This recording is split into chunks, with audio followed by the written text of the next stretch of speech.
Hi, இன்றைக்கி வீடியோவில் புடலங்காய் பொரியல் தான் பார்க்க போகிறோம். நான் இந்த மாதிரி ஸ்டைலில் தான் புடலங்காய் பொரியல் பண்ணுவேன். ஸோ வாங்க வீடியோக்குள்ளே போய்ட்டு பார்க்கலாம். 2 புடலங்காய் தோல் சீவு எடுத்து வச்சுருக்கேன் கழுவிட்டு. ஒரு தக்காளி, 10 பல் சின்ன வெங்காயம், ஒரு கைப்பிடி அளவுக்கு கடலப்பருப்பு ஒரு 1/2 hour முன்னாடி ஊற வச்சுட்டு கழுவிட்டு எடுத்து வச்சுருக்கேன். ஸோ நம்ம இந்த காயெல்லாம் கட் பண்ணி கொண்டு வந்துடலாம். காயெல்லாம் கட் பண்ணி கொண்டு வந்தாச்சு. இதுக்கான மசாலா பொருள் பார்த்துடலாம். தேவையான அளவுக்கு மிளகாத்தூள், ஒரு 1/2 ஸ்பூன் மல்லித்தூள், 1 ஸ்பூன் உளுந்து, 1/4 ஸ்பூன் ஜீரகம், 1/4 ஸ்பூன் வெந்தயம் எடுத்துக்கலாம். இப்போது வானல் காய வச்சு தேவையான அளவுக்கு எண்ணெய் ஊற்றிக்கோங்க. எண்ணெய் காஞ்சதும் கடுகு போட்டுக்கலாம். கடுகு பொரிஞ்சதும் நம்ம எடுத்து வச்சுருந்த உளுந்து, ஜீரகம், வெந்தயம் போட்டு பொரிக்க வச்சுக்கலாம். இது எல்லாமே பொரிஞ்ச உடனே வெங்காயம் சேர்த்து நல்லா வதக்கிக்கலாம். வெங்காயம் நல்லா வதங்கணுன்றது கிடையாது, ஒரு 3/4 வதங்கினா போதும். ஸோ அவ்வளோதான். இது கூட நம்ம தக்காளி சேர்த்துக்கலாம். தக்காளி கூட கொஞ்சமாக உப்பு, கொஞ்சமாக மஞ்சள் தூள் சேர்த்து வதக்கிக்கோங்க. தக்காளியும் நல்லா இப்போ சுருண்டு வதங்கிருச்சு. இது கூட நம்ம எடுத்து வச்சிருந்த காயுமே அந்த பருப்பையும் சேர்த்து கிளறி விட்டுக்கலாம்.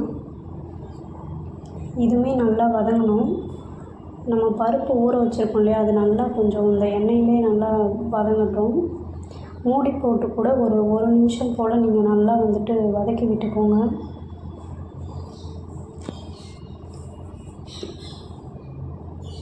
வதக்கி விட்டதுக்கப்புறம் நம்ம தேவையான அளவுக்கு அந்த மசாலாலாம் போட்டுக்கலாம். மசாலா போட்டுங்க. உப்பும் இது கூட சேர்த்து போட்டுக்கோங்க. காய்க்கு எவ்வளோ தேவையோ அந்தளவுக்கு உப்பும் சேர்த்துக்கோங்க. உப்பு சேர்த்துட்டு மசாலா பொருட்கள்லாம் பச்சை வாசனை போனதுக்கப்புறம் நம்ம தண்ணி சேர்த்துக்கலாம். தண்ணி இந்த காய் முழுகிற அளவுக்கு இருந்தால் போதும், ரொம்ப தண்ணி சேர்க்க வேணாம்.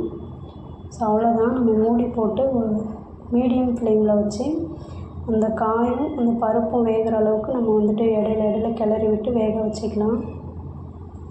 அவ்வளோதான், புடலங்காய் பொரியல் ரெடி ஆகிடுச்சு. நான் இந்த மாதிரி தான் புடலங்காய் பொரியல் பண்ணுவேன்.